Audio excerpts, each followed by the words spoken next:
సుఖం కోసం నేను ఏ రోజు కూడా నాయన అని పరిగెత్తలేదయ్యా. నేను కడుపు మార్చుకున్న కుటుంబాన్ని కూడా కడుపు మార్చానయ్యా నీ పరిచయం కొరకు. నన్ను అవమానపరిచేవయ్యా. నువ్వేం చేస్తావో నాకు తెలియదు.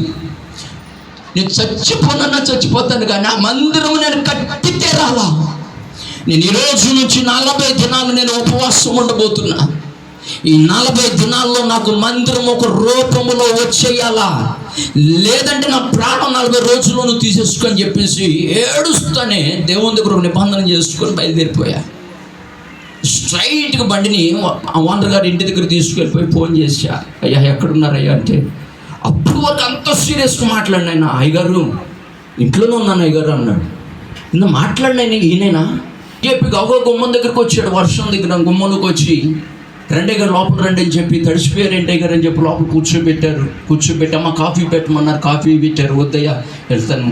అయ్యా ఏమనుకోమాకండి అయ్యా సీరియస్గా మాట్లాడారంటే, భలేవాళ్ళయ్య గారు పర్లేదు ఎప్పుడు ఇస్తారు చెప్పండి అంటే, అవి వచ్చే నెల 10వ తారీఖు ఇస్తానయ్యా.